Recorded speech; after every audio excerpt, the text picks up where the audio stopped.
সবসময় যে কথাটা বলি আজকেও সেই কথাটা বলব যে পরিস্থিতি যাই হোক না কেন, ম্যাচের রেজাল্ট যাই হোক না কেন, কোয়েশ্চেন আমি করে যাব। বিশেষত যখন আমি দেখব যে প্রসেসে সমস্যা আছে, প্রসেস নিয়ে কোয়েশ্চেন করব। ১ম কথা হচ্ছে আজকের একাদশ নিয়ে আমি খুব একটা কথা বলতে চাই না। একাদশটা একটা ডিফেন্সিভ একাদশ হতেই পারে আজকে। ডিফেন্সিভ না, এটাকে আমি একটা রিজার্ভ একাদশ বলতে পারি। কারণ কৌশলগত কারণে আজকে যে ম্যাচটা, এই ম্যাচটাতে বাংলাদেশ তার সেরা একাদশ মাঠে নাও নামাতে পারে। এবং সেটাই হচ্ছে ৪ জন খেলোয়াড়কে রেস্ট দেওয়া হচ্ছে। সেখানে আমি মনে করি বরং রেস্ট দেওয়ার জন্য খুব জরুরি ছিল তানজিম সাকিব, যদিও ম্যাচ খেলতেছিল না, তারপরেও তানজিম সাকিবকে রেস্টে রাখা উচিত ছিল কারণ পাকিস্তানের বিপক্ষে তাকে খুব দরকার। মুস্তাফিজকে অবশ্যই রেস্ট দেওয়া উচিত ছিল। এ ব্যাপারে কোনো ভাবা চিন্তারই সুযোগ নাই। লিটনের ইনজুরি নিয়ে যতটুকু কনসার্ন তার চেয়ে বেশি মুস্তাফিজকে রেস্ট দেওয়া উচিত ছিল।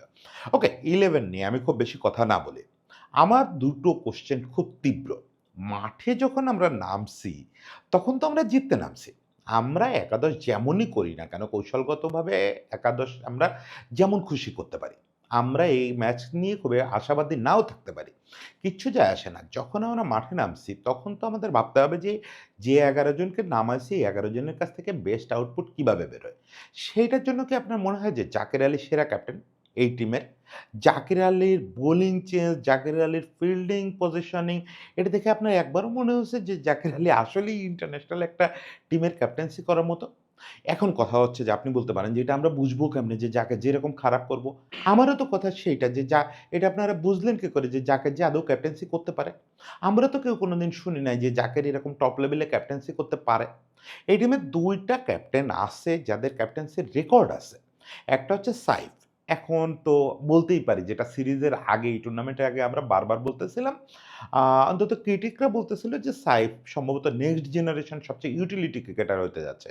সেটা তো আজকের ম্যাচের পরে আরেকবার জোরে বলা যায়। এবং সাইফের ক্যাপ্টেন্সির দারুণ রেকর্ড আছে। সাইফ ইন্টারন্যাশনালে ক্যাপ্টেন্সি করছে। হোক সেটা এশিয়ান গেমস। এশিয়ান গেমসও তো ইন্টারন্যাশনাল হিসেবে বিবেচিত। সেখানে ক্যাপ্টেন্সি করছে। সবচেয়ে বড় কথা সে আন্ডার-19 এ লম্বা সময় ক্যাপ্টেন্সি করছে।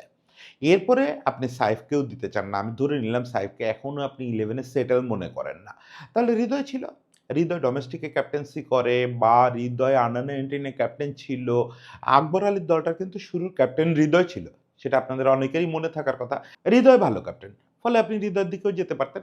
সবচেয়ে ভালো সিদ্ধান্ত হতে পারত এবং যেটা মানে একই সঙ্গে সবচেয়ে খারাপ সিদ্ধান্ত সেটা হচ্ছে এই ম্যাচেও সোহানকে বাইরে বসায় রাখা। সোহান তো ফাস্ট বোলার না। সোহানকে তো রেস্ট দেওয়ার কিছু নাই।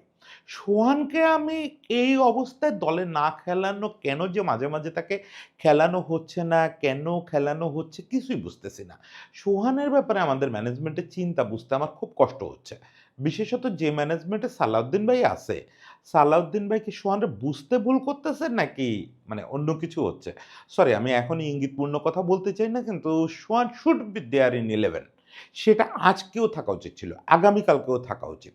এবং সোহান আউটসাইডার হিসাবে যদি না দেখেন, তাহলে সোহানের চেয়ে ভালো ক্যাপ্টেন তো বাংলাদেশে এই মুহূর্তে খুঁজে পাওয়া খুব কঠিন। যদিও আমি বলি যে লিটন এখন আমাদের বেস্ট ক্যাপ্টেন্সি করতেছে। কিন্তু লিটন আনএভেইলেবল থাকলে তো সোহানকে অবশ্যই ক্যাপ্টেন্সি করতে হবে। লিটন থাকলেও আমি বলব যে সোহানকেই ক্যাপ্টেন্সিটা দেন। ওর চেয়ে স্মার্ট ক্যাপ্টেন বাংলাদেশে শর্টার ফরম্যাটে নাই।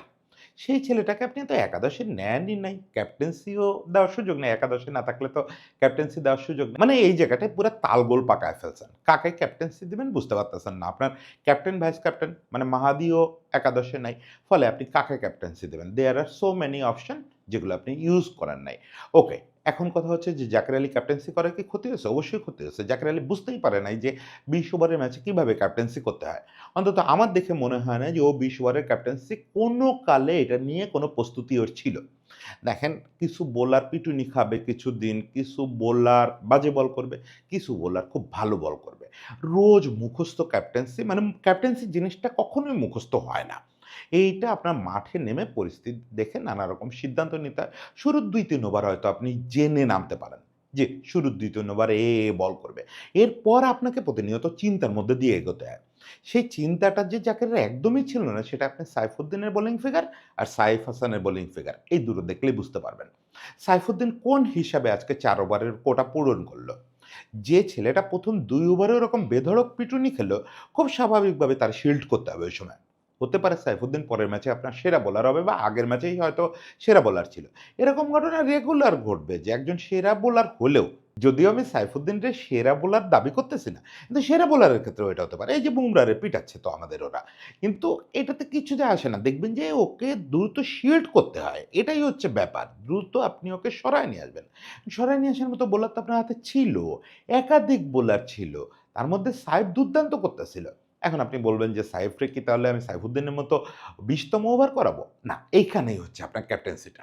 আপনি সাইফুদ্দিনকে যে মুহূর্তে বোলিং থেকে সরায় নিবেন যে ও পিটুনি খাচ্ছে, ২০ ওভারের ম্যাচে কামব্যাক করার কোনো সুযোগ নাই। কোনো সুযোগ ধরা উচিত না। ফলে ওকে আজকে আর বোলিং দেব না। সেক্ষেত্রে আমার ২০ ওভারের চিন্তা এখনই করে ফেলতে হবে যে ২০তম ওভার, ১৯তম ওভার আমার রেগুলার বোলাররাই কেউ করবে। সেক্ষেত্রে ভেতর থেকে আমার ২ টা ওভার ফাঁকি দিতে হবে। সে ফাঁকিটা দেওয়ার জন্য আপনার হাতে দারুণ বোলার আছে। সাইফ যে কিনা ২ ওভারে ৭ রান ব্যয় করছে। কি হতো? বাকি ২ ওভারে বড়জোর আর ১০-১৫ রান ব্যয় করত কিন্তু টোটাল ইকোনমিটা কম হতো। ইন্ডিয়াকে এমনিতেই আপনি ভালো রানে আটকাইছেন, আরও কমে যেত। মানে প্রসেসের দিকে না আমরা খুব দুর্বল। আজকে জাকের যে বাজে ক্যাপ্টেন্সি করছে এছাড়া তার ফিল্ডিং প্লেসমেন্টও আমার কাছে খুবই ভুতুড়ে মনে হচ্ছে। ভুতুড়ে মানে কি? ভুতুড়ে আবার জিনিসটা আমার কাছে খুব ভাল লাগে। যদি টি-টোয়েন্টি বা ওয়ানডে হয় ওখানে কেউ ভুতুড়ে ফিল্ডিং প্লেসমেন্ট করতে পারলে সেটা খুব ভালো ব্যাপার। সে ভুতুড়ে করতে পারে নাই। সে আসলে মুখস্থ ফিল্ডিংই সে আসলে শেষ পর্যন্ত মুখস্থ ফিল্ডিংই প্লেসমেন্ট করাইছে। যেটার দরকার ছিল সাইফের ক্ষেত্রে আমার একাধিকবার মনে হয়েছে যে ক্লোজ ইনে ফিল্ডিং এর ইউজটা ঠিকমতো হচ্ছে না। ক্লোজ ইনে ফিল্ডিং এর ইউজটা ঠিকমতো হলে আমার ধারণা সাইফের বলে আর ২-১ টা চান্স তৈরি হতো। যাই হোক মানে ফিল্ডিং প্লেসমেন্ট এবং বোলিং চান্স এই দুটোই মেসেজ দিছে Zaker Ali is not captain. এখন কথা হচ্ছে এই ব্যাপারগুলো কেন ঘটতেছে এটা মনে হয় ম্যানেজমেন্টের একটু খোঁতায় দেখা উচিত। এর ভেতরে যারা বিটুইন দ্য লাইন পড়তে পারেন বা শুনতে পারেন, তারা বুঝতে পারবেন আজকের এডিটোরিয়ালে আমি খুব গুরুত্বপূর্ণ একটা কোয়েশ্চেন রেইজ করছি। যেটা বেশি বলি নাই। সেটা হচ্ছে সোহান কেন বাইরে, জাকের কেন ক্যাপ্টেন? এটা নিয়ে আসলে ভাবা উচিত। এটা শুধু হুট করে ঘটে গেছে, এটা আমার কাছে মনে হচ্ছে না। এটা একটু ভাবার সময় চলে আসছে। এগুলো নিয়ে যদি ভাবা না হয় না, এগুলো বড় আকার ধারণ করবে আস্তে, আস্তে। ছোট্ট স্ফুলিঙ্গ দেখতেছেন? কি দেখতেছেন আমি বলব না। যারা ওই যে বললাম বিটুইন দ্য লাইন পড়তে পারেন, তারা অনেক কিছু বুঝবেন এই কথা দিয়ে। এখন স্ফুলিঙ্গ দেখতেছেন, এটা বড় আকার ধারণ করলে তখন কিন্তু আর থামাইতে পারবেন না। তখন কিন্তু একটা ভেজাল লেগে যাবে। যাই হোক আশা করি সে ভেজালটা লাগবে না। আশা করি যে পুরো ব্যাপারটা শান্ত থাকবে। সবার জন্য শুভেচ্ছা।